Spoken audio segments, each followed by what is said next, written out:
in a way to reproduce something like it or something even better, depending on how things are mutated.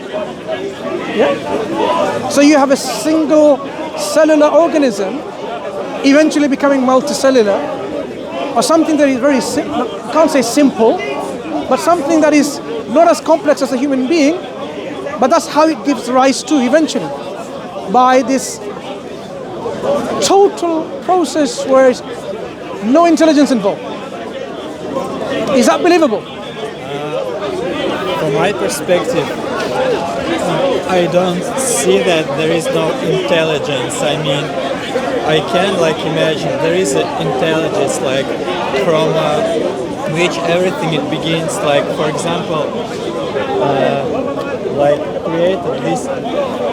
created the mechanisms of evolution from. Yes, so it can make sense for me. Okay. That there is the creator which created the world. So you believe in what we call theistic evolution? Yes, I would say yes. Yeah? We can call it like this. Yeah. So you believe God is the one who's directing this process to happen? Yeah. Okay. So how does that tally with the narrative that the evolutionists are saying? Because they are saying evolution is a process governed by these mechanisms.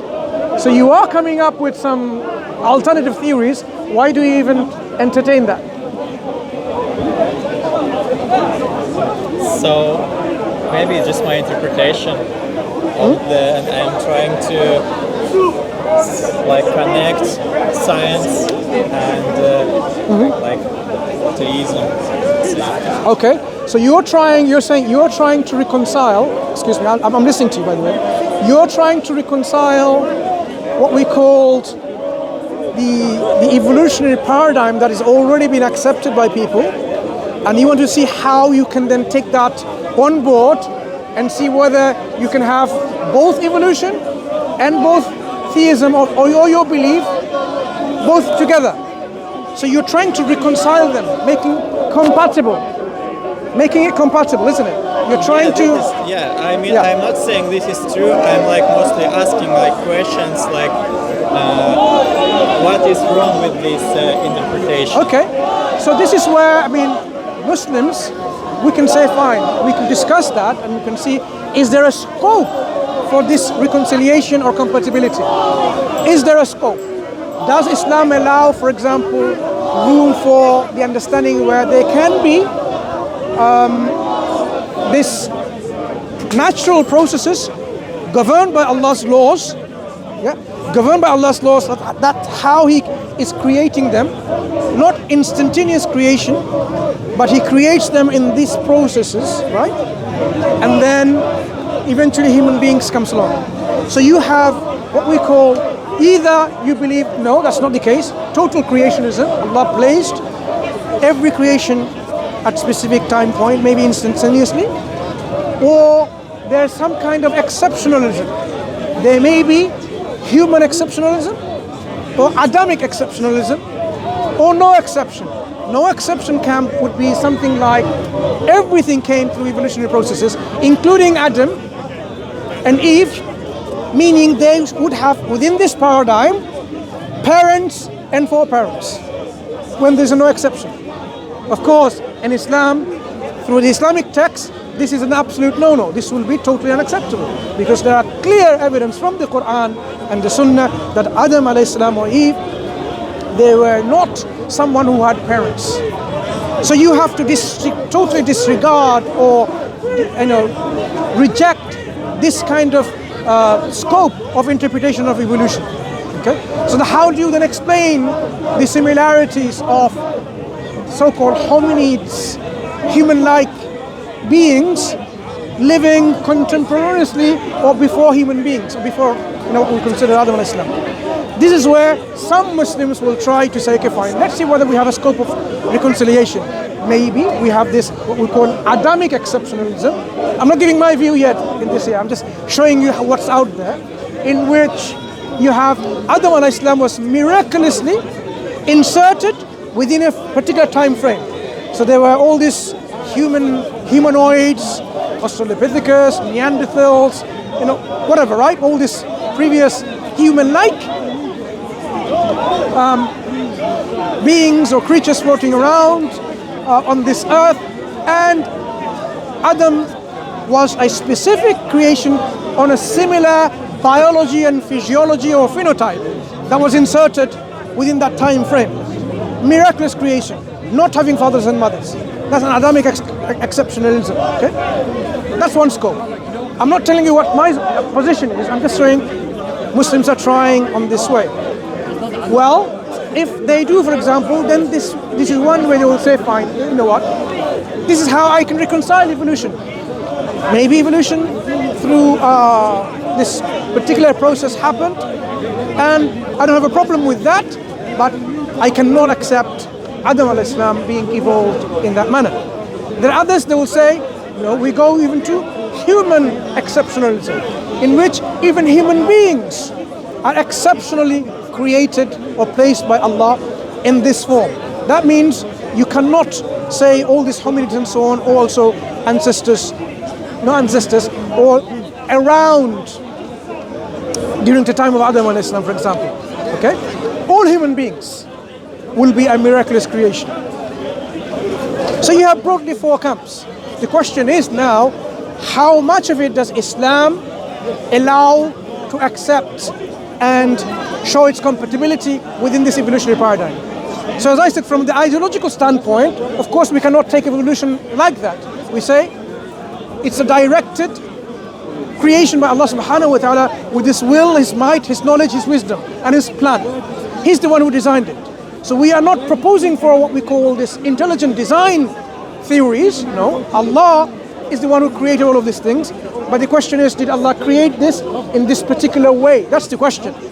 And people are trying to reconcile the existence of the similarities within, either in the homology, in how you see, similar kind of structures to do the similar kind of function, whether there's some kind of, evidence pointing towards that, yes, there seems to be an evolution because of a fossil record, because there seems to be a complexity as you go along time, okay, without actually having any evidence of connectivity that one came right from the other. The only connection they can make is like, okay, fine, we have evidence from genetics, for example, that we can have similarity in our gene pool or certain sequence within our gene that points to. That's when they can say that we need to now take that on board and try to understand and analyze and see how much of it actually is true or not. So the idea, for example, that you have this, Neanderthal and the Denisovian, people, coming together and having genes.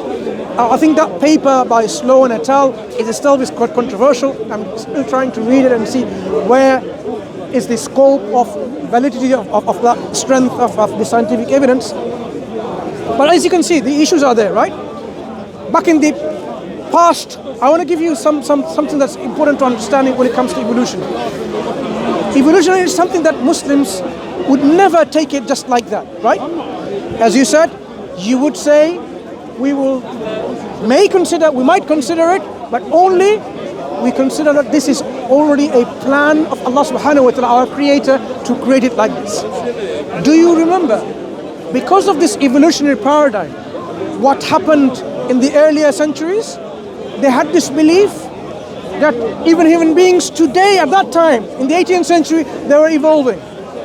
They had human zoos. They would exhibit people from certain parts of Africa or even Australian Aborigines, and they will exhibit in France, in Brussels and so on. So this is an exhibit of how people are still not so developed, right? They would feed them like animals. If you type in on the internet history of human zoos, and you'll find many of these examples. What's his name? Is it Otabenga? I can't remember his name now. Again, is it Otabenga? This particular individual. I mean, he was put in a cage with chimpanzees as an exhibit, like how this is like a missing link. That's what they're trying to do. The white men was trying to show how the black people in Africa, in Australia, and Aborigines and others, right, the Native Americans, probably they were the missing links, and they exhibited them in the zoos, talking about, these people are, the champions of human rights and human equality, but look at their history. They were trying to establish and justify their views. So we had these things that are happening. People from Australia, the Australian Aborigines, they were kidnapped. Children were kidnapped. And they were brought to British and American museums to see whether they, in fact, to analyze them, whether they were the missing link. The Australian Prime Minister, recently had to apologize for those lost generation. Yeah? And the American the Parliament or the representatives, or whatever the form of the body is, they had to also compensate about $25,000 or $50,000 each for each individual, which they did forced sterilization. They even sterilized people because they were considered to be like, come on, you're not even worthy to be saved because you're not on the human ladder of progress. So in Virginia, instead of Virginia, people were forced to be sterilized. Certain group of people. Hitler, what did he do? And the Nazis, what did they do? They had this concept of eugenics. That these Jewish people, come on, they can be got rid of because they're not on the ladder of human progress and civilization. That was exactly what led by this evolutionary paradigm. People believed in evolution and they tried to justify this by looking at people all around them. So we cannot forget this baggage of what evolution means, and we cannot just simply then say, let's reconcile evolution, because evolution is just a means of how people develop and so on and so forth. We always have to take that into account. So when Muslims reconcile or try to make compatibility of Islam and evolution, our scope needs to be understood. Is it acceptable or not? So we recently had a program on DawahWise. Those of you who are watching not on DawahWise channel, we have our own platform, me and Hashim, called DawahWise, and this is the icon. Okay, please subscribe and watch our conversation on DawahWise, yeah, and watch that program. We had part 1 where we discussed a particular theory about how it can be reconciled or not, and we have part 2 this Wednesday coming, inshallah, in which this Dr. Shoaib Malik will try to present his evidence and answer the objections. Okay, but that is one particular view that we are presenting, and we will, of course, in the future analyze the strengths and weaknesses of this view. Muslims are more than welcome to look at it, analyze it, and see how much of it is acceptable or not. So we are asking these questions. We are taking on challenges and see how evolution is presenting a challenge to the Muslim faith and how that can be addressed, whether there is indeed a scope of acceptability or not. And you will see that, of course, we will bring other views as well to see where we can accommodate evolution or not. So far what I've said is what part of evolution that cannot be accommodated, the ideology, the morality and the ethics that comes with it. How did they do all of these things? Because they thought this was a morally good thing to do, to get rid of those people. Even today, why should we stop thinking? Aren't there people around with this evolutionary paradigm in mind? They might think, why should we care about the welfare of the third world, or those populations where they're poor, where they don't have any money and resources to have better health? Maybe they should be left to their demise, because evolution is all about the survival of the fittest, where the people who have the technology, the advancements and the resources, they may be the ones with the better brains and the better, in the ladder of human evolution. So why should we even care about those people? So let the poor die in their poverty. Let the sick people die in their deathbed. Why should we help them? Is this why sometimes people may ask why we don't have global eradication of malaria, for example, when we have the technology to bring in anti-malarials, but they don't produce this in mass scales where it's needed. It's not given it to them because there are pharma companies who may not consider them because of this global ideology that they are upholding. Is it that or not? I'm only asking questions. I'm not giving you my verdict or opinion. Darwin, for example, in this theory of evolution, he himself said that there are gaps in evolution that he couldn't just reconcile. Yeah. And so now this theory got accepted as a fact, literally, on the premise that we'll find those missing links in the future. So Yeah, but I'm not only questioning about missing links, because missing links, come on, I mean, they will say, come up with examples and say missing links is something, will still remain missing, but there you go, there are some intermediary forms. Then what would you say? I mean, the people who totally reject evolution, they will say, but that's a species on its own. Even though it shares some similarity between the earlier form and a later form, it doesn't mean it's a missing link. There's always going to be a dispute. Other times, you might say, what about all the other missing links that we expect? The evolutionary camp might say, because of the fragile nature of bones and so on, others, you don't expect them to survive, to leave record fossilized for our posterity. So you won't have as much of those in the beginning to have them as an evidence. So this is not what should be the point of discussion, that because we have missing links and so on and so on. We should rather tackle the ideological stand of evolutionary ideas and what it has impact today on our lives, what they're doing. People, I mean, why should I stop there? They were even considering with this evolutionary paradigm that women are the inferior species because of the brain size, the skull and the brain size. Even women, champions of human rights and women's rights. Go back to your story and find out how these people who believed in eugenics and evolution, how they considered women to be inferior species and so on. They were not even worth considering them your same equal counterpart. Even women, within human species.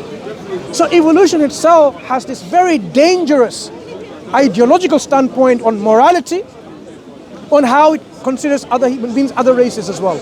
Eugenics wasn't something just like something what we called utopic, fictional thing. It was real. People were doing this. Hitler was doing this, and others were doing this. The eugenics, about how you think because of the genes and superiority, you would try to select and breed others, and you would be even open to destroy and kill and abort and damage those babies. Okay, kill them because they're not the best ones. You will try to get the best out of all this which is the best class genetically, right? So if, for example, today we have people who are disabled, what does it say from evolutionary paradigm? Talking about human rights. Disabled people. What does it stand from evolutionary paradigm? They should be left to die. They are the ones which are not fit for the environment because the nature has made them weaker species. Weak in some form, in a physical form. Those who are mentally incapacitated, according to evolutionary paradigm, why should you treat them? Because they are not the best, the fittest in society.